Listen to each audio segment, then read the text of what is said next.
Chapter 37 Volume 5 Audio Source wuxia-world-audiobook.com Overlord Volume 5 Chapter 5 Chapter 5 Extinguished Sword Sparks of Fire Part 1 Love Fire Month, 9th month, 3rd day 1207. The brothel is just behind this door. According to the assassin, there ought to be an entrance in the building over there too. ch5 stood at the entrance to the brothel, in front of the door where Suari had been thrown out.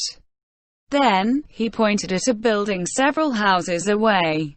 Brain and Climb had been present when he was questioning the assassin, but they had not been to the brothel before, and they accepted ch5's explanation at face value. Indeed, that is so. The entrances can also serve as escape routes, and that person said they'd be manned by at least 2 people. If we're splitting up, we should let you handle the main door, ch5-sama, while Climb and I take the other entrance. What do you think? I am not opposed to that. How about you, Climb-kun? I have no objections either. Still, what will we do after we break in, Unglaus-sama? Shall we search together? Call me Brain in future. This one also humbly requests you do the same, ch5-sama.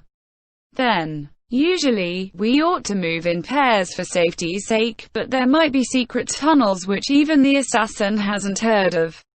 We should search the interior as quickly as possible while ch5-sama makes his assault from the front. Also, there are usually passages which only the boss knows. Brain added quietly. In that case, should we split up after going in?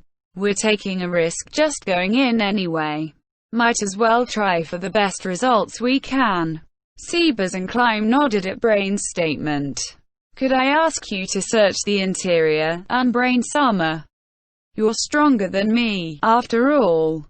Very well. Then please watch over the exit over there, Climb-kun. One was more likely to encounter enemies when searching the inside of the building. It went to follow that the task would thus be more dangerous. Therefore, it was best left to Brain, who was much stronger than Climb. So that's it for our final checks, then.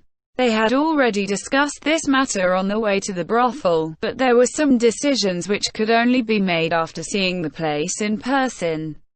They would hash out the details here, and nobody contradicted ch5's statement. ch5 stepped forward, moving up to the solid-looking metal door. Climb would never be able to budge that door, but to ch5 it was little more than tissue paper. The defenses were bound to be heaviest in this place, but neither of them were worried about ch5 charging in there by himself. After all, the aggressor was someone whom even Gazef Stronov, renowned as the mightiest warrior in the surrounding nations, and Brain Unglaus, who could fight Gazef to a draw, could not hope to defeat. Even if they joined forces, this was no longer within the sphere of human ability. Then let us proceed. According to the assassin, the secret signal at the other entrance is knocking 4 times on the door. I doubt either of you have forgotten, but I doubt a reminder will hurt. Thank you, ch5-sama. Climb had not forgotten, but he thanked ch5 anyway. Also, I will try to take them alive, but if they resist, I will slay them without mercy. I trust there will be no problems with that.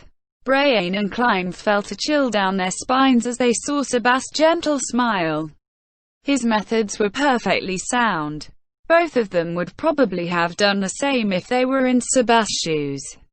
Even so, a thrill of fear pierced their backs, because ch5's expression and his words made him seem like he had a split personality. He was both a kindly gentleman and a cold-blooded warrior. He contained both humanity and heartlessness within himself to an extreme degree. They had a premonition that if ch5 went in like this, he might end up slaughtering everyone inside. Climb nervously told ch5, I feel that taking a few lives is unavoidable, but it might be good to avoid needless killing. We're few in number, after all.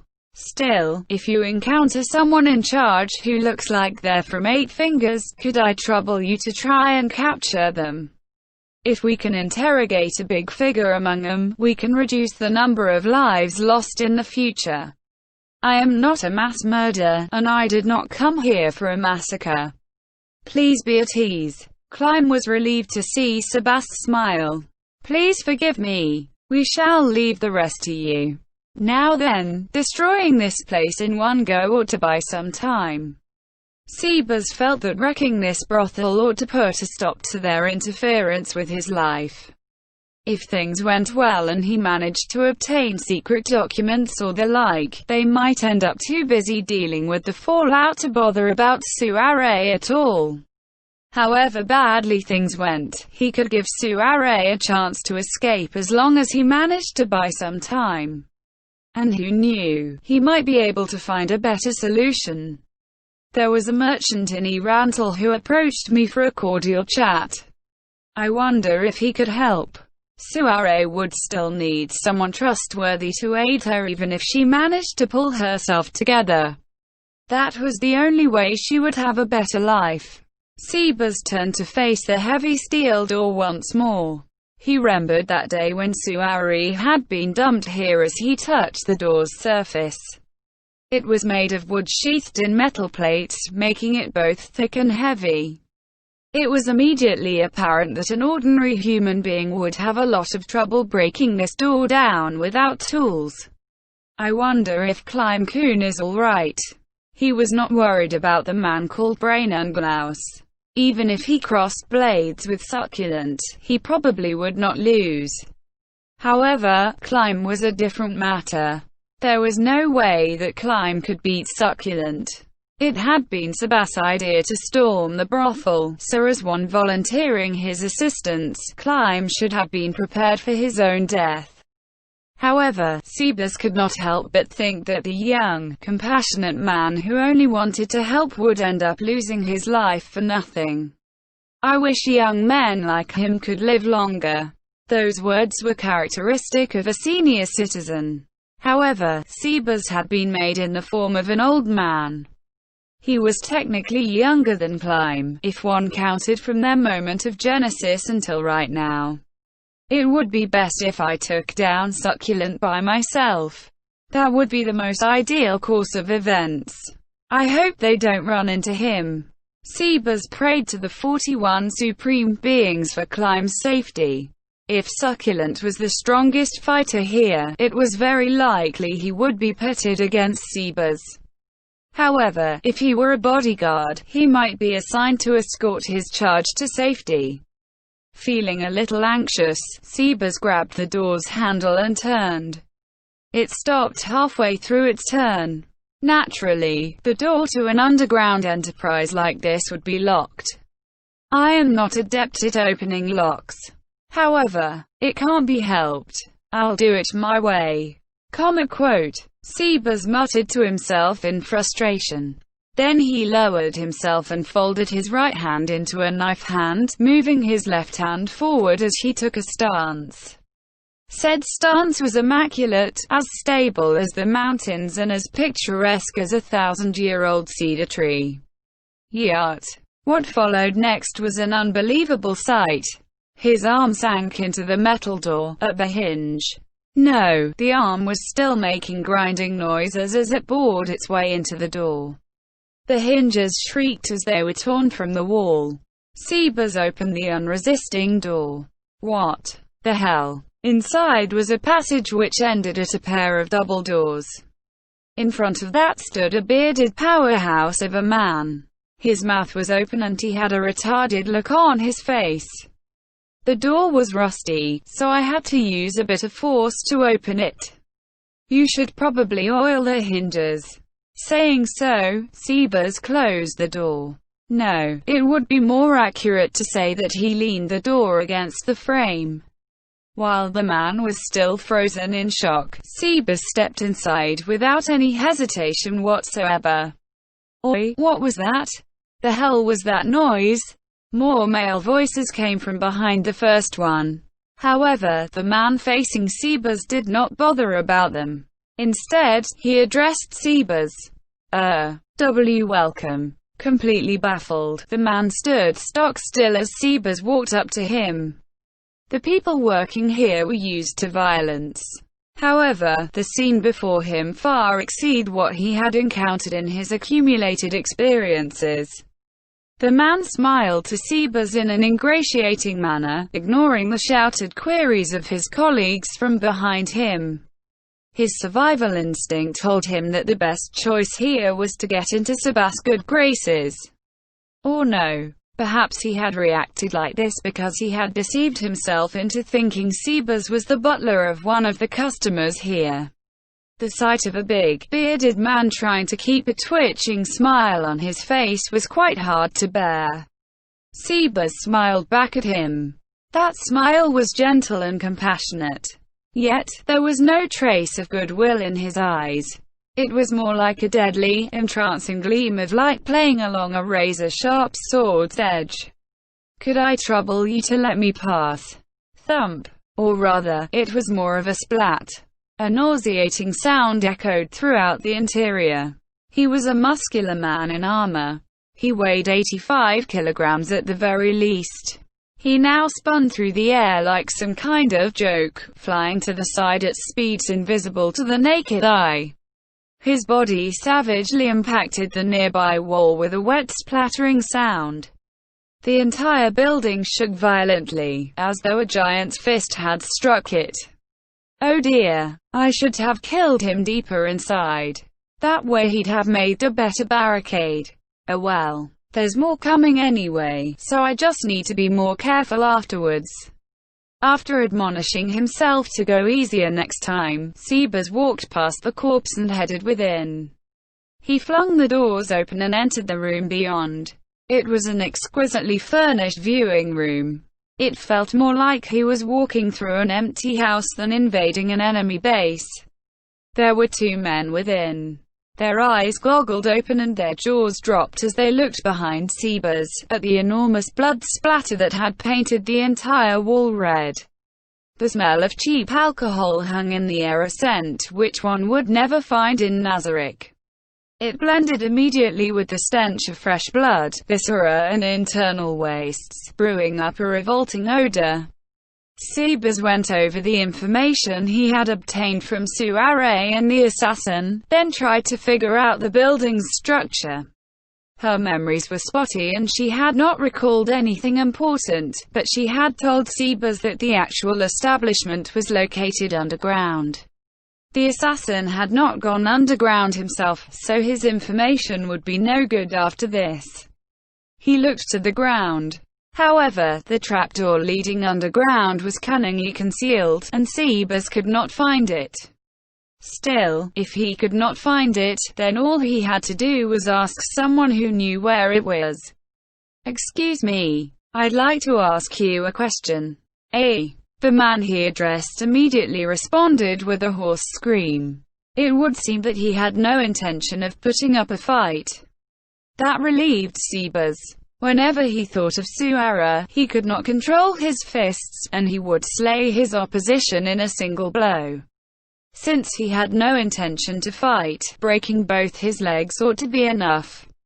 The terrified man backed away from Sebas, trembling against the wall as he did. Sebas looked impassionately on the man's shameful display, and smiled thinly with his mouth alone. That frightened the man even more. The stench of ammonia filled the room. It would seem he had scared the man too badly. Sebas wrinkled his brow. The other man had collapsed to the ground. His eyes had rolled up in his skull, all that could be seen were the whites. Apparently the extreme pressure had been too much for him, and he had passed out. The other man looked on him in envy. Like I was saying, I'd like to ask you a question. It's like this: I would like to go underground. Could you tell me how to get there? That's... The man was too afraid to betray his organization. Sebas could see the fear in his eyes. Much like those assassins, this man seemed to be afraid of reprisals from his organization. Sebas recalled the man he had met that night and how he had run away with Sebas' money. The retribution in question was probably synonymous with death. The man was still hesitating over whether or not to speak when Sebas cut through his reluctance with his next words. There are two people who can speak here. I don't necessarily have to ask you, you know. The man's forehead broke out in oily sweat, and his back shuddered. TH here. Over there. There's a hidden door there. Over there. Sebas looked where the man had indicated. At a closer look, there was a tiny crevice in the ground, separating part of the floor from the rest. I see. Thank you. Your usefulness to me is now at an end. Sebas smiled, and the man realized what would happen to him after those words. His face turned gray and he trembled uncontrollably. Still, he clung to a faint hope and cried, "Please, please don't kill me." No. Sebas' prompt answer froze the room solid. The man's eyes went wide, in the way humans did when they were trying to reject a reality they did not want to believe. "But I told you, didn't I? Please, I'll do anything, just spare me." "Indeed you did." However, Sebas sighed deeply. "I cannot." Are you kidding me? You can take it as a jest if you wish. However, the outcome will still be the same, no? Oh, God. Sebas recalled the tragic state of Suare when he had rescued her, and he narrowed his eyes. What right did villains have to beg the gods for aid? More to the point, Sebas' gods were the 41 supreme beings. The man's plea was like an insult to them. You reap what you sow. Those words, as cold and hard as steel, slashed through all hope and made the man painfully aware of his own demise. Would he choose to fight, or would he choose flight? Given only an instant to decide, the man chose immediately. He chose flight. He would meet an unspeakable fate if he dared fight Sebas. That much went without saying. In that case, he might as well flee. Doing so would grant him a faint possibility of survival. He was correct to think that way. By doing so, he had prolonged his life by a few seconds. Or rather, a few tenths of a second. The man ran towards the door. Sebas caught up with him in an instant, and his body whirled. A swift wind blew across the man's head, and his body collapsed like a puppet whose strings had been cut. A ball hit the wall and slid to the ground, trailing blood in its wake. A moment later, the man's headless body spewed a geyser of blood from its neck, covering the ground in gore. That technique was nigh unto divine. Just the feat of decapitating someone with a roundhouse kick would have required incredible strength and speed, but the most impressive thing was that Sebas' shoes had not been stained at all. Sebas' leather shoes padded across the ground to the other, unconscious man. He raised his leg and stamped hard. There was a sound like dry branches breaking. The man twitched several times, and then his body went still. When you look back on everything you have done so far, is this fate not to be expected? Still, be at ease. Your bodies will be used to make some small amends for your sins. Sebas reached for the corpses. His plan was to mutilate the cadavers and arrange him on the steps as a warning to frighten anyone who intended to flee via the stairs and leave them unable to advance or retreat. Sebas to do so since he could not wreck the exit. After arranging the collected corpses, Sebas walked towards the hidden door in the floor. First, there was the sound of metal components breaking. Then, there was a large hole in the ground. The smashed door slid down the stairs below with a resonant crash. I see. If I destroy this staircase, they should not be able to escape through here. It was a small room. The only furniture in this almost empty room was a cabinet and a bed. The mattress was not a simple mass of straw bedding, but an actual cotton-stuffed mattress. It was well made, of the sort that noble homes might use. However, this mattress was designed for functionality and so it looked plain, without any decorating. A naked man sat on the mattress. He was well into his middle years, and gluttony had made his frame flabby. His looks had originally been average at best, but putting on the pounds had made him that much uglier. He looked like a pig from every angle. Incidentally, pigs were intelligent and cute animals who loved cleanliness. The word pig in this case was a derogatory term used to describe stupid, boorish and filthy people. His name was Stephen Havish. He raised his fist and punched down onto the mattress. The sound of flesh striking flesh rang forth. A look of delight blossomed on Stefan's face. The sensation of smashing flesh traveled up his arm, and his body shivered even as goosebumps of pleasure sprouted on him. He slowly raised his fist, whose knuckles were now stained with sticky gore. Stefan was pressing down a naked woman. Her face was swollen and bruised, and the skin was flecked with spots of blood. Her nose was broken and the blood leaking from it had clotted on her skin.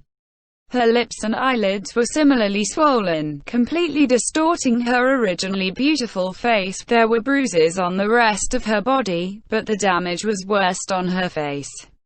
The sheets around them were stained with old, dried blood. She had been trying to protect her face with her hands until just now, but now her arms lay limp on the bed. Her hair spread out messily on the mattress, like it was floating in water. "Oi, what's with you? Tired already? Huh?" The woman seemed to be unconscious. Stefan raised his fist and punched downwards. With a thud, his fist connected with her cheekbone, and pain surged up Stephen's hand. His face twisted. "Che, that hurt, you bitch." He angrily punched her again. The mattress creaked in time with the thud of flesh striking flesh. Her swollen skin split, starring his knuckles with blood. Said blood splattered stickily onto the mattress, dyeing it with carmine spots. You. The woman no longer struggled despite the beating. There was no response from her body. Non-stop bludgeoning like this could end up killing someone. However, the woman had survived, but not because Stephen had been merciful. The woman clung to life because the mattress had dissipated the force of the blows. Had she been beaten while lying on a harder bed, she might well be dead by now. Stefan had been brutal, but not because he knew about that effect of the mattress. Rather, it was because the woman's death did not concern him. All that was needed was to pay to dispose of the problem. In truth, Stephen had beaten several women to death in this place. However, he had to pay for the cleanup every time he killed someone, which strained his wallet. Thus, he unconsciously went easy on them. As he looked down at the woman's unmoving face, Stephen licked his lips. This brothel was perfect for satisfying unique sexual fetishes. Normal bordellos would not permit their customers to do such things. Well, perhaps they might, but Stefan did not know of any such places. Life was good when slavery had been permitted. Slaves were a form of property, and people who manhandled them had been scorned. It was just like how others would roll their eyes at people who threw their money around. However, slaves had been the only way for someone like Stefan with his special sexual preferences to satisfy his desires. Without them, Stefan had been forced to slake his lust in this place. Who knew what would have happened had he not known about this establishment? There was no doubt that he would have committed a crime and gotten arrested. Stefan was practically tearing up in gratitude towards his noble master, who had recommended this place to him. Naturally, it was so that he could use his power for his master's benefit. "Thank you, my master." A look of calm came over Stefan's eyes. It was hard to imagine that he could be so grateful to his liege given his personality and his sexual proclivities. However, the embers of a flame blazed up in the depths of his belly, the flames of wrath. This emotion was directed at the woman who had deprived him of slaves with which to satisfy his lusts. That bitch. His face turned red with anger, and his eyes were bloodshot. He imagined the face of the royal whom he should have been serving the princess on the body of the woman beneath him. Stefan gathered the anger within himself into his fist, and laid into the helpless woman. Fresh blood flew with every blow he struck. If only I could smash that face of hers. How good would that feel? He rained punch after punch into the woman's face. His fist struck her cheek, and a surprising quantity of blood spurted from between the woman's swollen lips. Perhaps she had cut the inside of her mouth on her teeth. The woman's sole response to this beating was to tremble slightly. Hoo! After a few more strikes, Stefan was panting as his shoulders rose and fell. His body and forehead were slick with sweat. Stefan looked at the woman he had pinned underneath him. Her condition could only be described as tragic, and she was close to death at this point. What lay there was a puppet whose strings had been cut. Stefan swallowed audibly. Nothing pleased him more than to rape a battered and bloody woman. The prettier she had originally been, the better. There was no better way to satisfy his sadistic desires than to destroy something beautiful. If only I could fuck that woman like this. Stefan thought of the haughty features which belonged to the young lady of the house which he had just visited. She was as beautiful as the princess, who was herself known as the most beautiful woman in the kingdom. Of course, Stephen was very clear that he would not have the chance to abuse such a high-class lady. The only people Stefan could indulge his fetishes with were the dregs of humanity who had been dumped into this brothel, to be used and then discarded. Such a beautiful woman would surely be bought up by a wealthy and powerful noble for a huge sum. She would then be spirited away to his domain and live in seclusion, in order to keep her sale from becoming public knowledge. How I wish I could beat up a woman like that, beat her to death. How happy and satisfied would he be if he could do that? Of course, that was nothing more than a madman's ravings. Stefan looked down at the woman crushed beneath him. Her bare bosom was moving slightly. He smiled lewdly as he confirmed that fact. Stefan reached down to grab the woman's breasts, deforming the soft flesh between his fingers. The woman did not react at all. She was on the verge of death and could not respond to such trivial pain. The woman Stefan was squeezing differed from a doll only in the softness of her body. However, Stephen was somewhat dissatisfied by her lack of resistance. "Save me. Spare me. I'm sorry. Please stop." The woman's cries echoed in Stefan's mind. Should he have fucked her while she still had the strength left to scream? Stefan continued squeezing her breasts, a vague sense of regret in his heart. Most of the women who had been sent to this brothel were no longer in a right state of mind. They had chosen to run away from reality. When one took that into consideration, the woman chosen to serve Stephen today had been better off than most. Was that woman like this too? Stefan imagined soiree. He had no interest in what happened to the brothel employee who had let her go. However, when he thought of the butler he had encountered during his visit, Stefan could not suppress the mocking laughter in his heart. That thing had coupled with countless men, and even with female or non-human partners. There was no point in protecting her at all. And yet that old butler had said he was willing to pay hundreds of gold coins for her. It was a miracle he had not laughed out loud on the spot. Ah, the woman who ran away screamed very well too. He searched through his memories and recalled her wails. She had been fairly normal by the standards of the girl sent to this brothel. Stefan smiled lewdly, and began to slake his bestial lust. He seized one of the pinned woman's bare legs and spread it wide. Her emaciated, slender leg was thin enough that Stefan could encircle it with one hand. Stefan pressed himself between the woman's legs as he grasped his tool, now turgid from the burning desire that consumed his body. The door behind him clicked, and slowly opened. Ah! Stefan hurriedly turned back, and a vaguely familiar old man appeared in his field of view.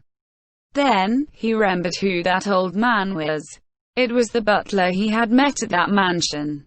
The soles of the old man's Sebast shoes clicked neatly as he walked into the room.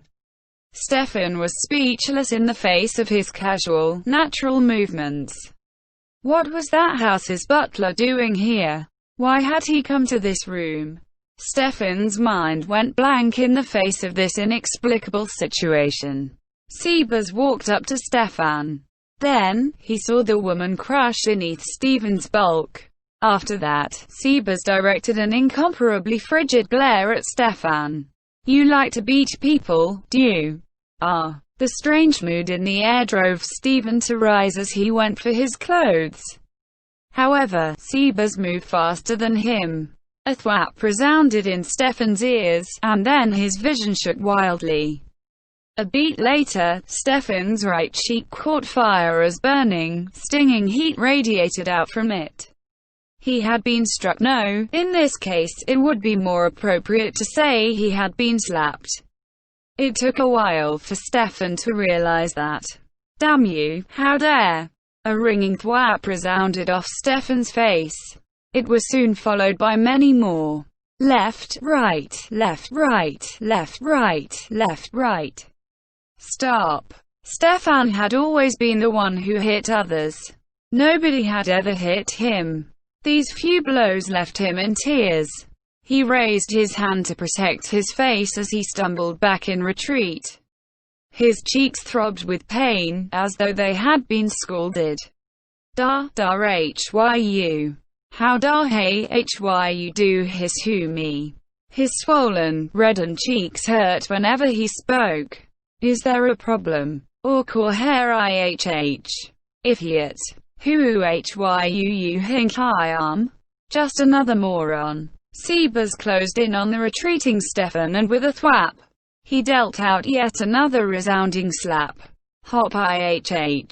Please hop ihh. Stefan covered his face like a child being struck by his parents. He liked using violence, but he had always used it on those weaker than him. Even if Sebas appeared to be just another old man, Stefan would not dare raise his hand to him. He would only make his move when he was absolutely certain that his victim could not fight back. Perhaps he had sensed Stefan's craven nature, but Sebas lost interest in him and looked back to the girl. How tragic. Stefan ran past Sebas as he stood over the girl. You idiot. Stefan fumed. What a foolish old man. He was going to gather everyone in this place to teach this old man a painful lesson. How dare he strike someone like himself? He would not go easy on the old man. Stefan would make sure he had his fill of pain and fear. The image of the butler's mistress, the angelic-seeming girl, appeared in Stefan's mind. The mistress would have to take responsibility for her servant's mistakes. He would have her bear the burden of the pain that the old man had caused him. Stefan would teach that old man exactly who he had hit. As those dark thoughts went through his mind, Stefan charged out the door as his beer belly jiggled violently. Home one, help me, he shouted. Surely an employee would come to check on him if he called for help. However, his hopes were dashed the moment he stepped into the hallway. The passage was silent. It was as though nobody was around. Stefan looked around nervously, still naked. The bizarre silence of the hallway filled him with fear. At a glance, there were several doors on both sides of him. It was only natural that nobody would answer him. This place catered to clients with exotic tastes, dangerous ones, in fact. Thus the rooms were all soundproofed. However, there was no way the employees would not have heard. He had seen several of them when he had been brought to his room just now. Each of them was a burly man with bulging muscles. How could an old man like ch5 compare? Why ho body homing? They are all either dead or unconscious, said the calm voice which answered Stephen's cry. Turning back, Stephen saw ch5 standing serenely behind him. There were apparently quite a few of them, though most of them are asleep now. Thar imperhable. How may he peeper do hyu hinka hey ha hey away he. There were 3 who looked like employees on top and 10 more down below. There were 7 others like you. What nonsense are you babbling? ch5 looked incredulously at ch5. In any case, nobody here, upstairs or downstairs, can save you. Even if the staff did wake up, I have already broken their arms and legs. All they can do is crawl like caterpillars. Stephen's expression was one of utter shock. Impossible, he thought, but the air within the brothel proved the truth of ch5's words. All right, I do not think there is a need to spare your life. That being the case, please die here. ch5 did not draw a sword or ready any sort of weapon. He simply walked up to Stephen in silence, like it was the most natural thing in the world. That nonchalance only served to frighten Stephen, because he knew ch5 truly wanted him dead. Wahey. Wahey. Aih kengiehehyu. Aih kengiehehyu ha hoto muna. I do not quite understand what you are saying. I believe you are attempting to offer me an inducement, am I correct? I see. Not interested. Wahyu doing the. What have I done to deserve this? Why do I have to die? Stephen finally got his message across to ch5 for the first time. Do you not know, even after searching your heart? Stephen considered everything he had done until now. What had he done wrong? ch5 sighed. Really now? As he said that, ch5 savagely kicked Stephen in the gut and sent him flying. So that is what they mean when they say that something is not worth keeping alive. Stephen was racked with incredible pain as several of his internal organs ruptured within him. The agony was such that a man might writhe and suffer until he died, but Stephen remained conscious, though his mind was a blur. It hurts. It hurts. It hurts. He wanted to scream and roll around on the ground, but he was immobile from the intense pain. Rest in peace. Or not, as it was, a cold voice said to Stephen's soon-to-be corpse. Stephen wanted to cry out for help, but his throat would not respond. A drop of sweat trickled into his eye and his vision became blurry. Still, he could make out ch5 receding back. Save me. Please save me. I'll pay you anything you want, so please save me. Nobody could answer his silent plea for help. In the end, Stephen Havish suffered unimaginable pain in his abdomen as he slowly died.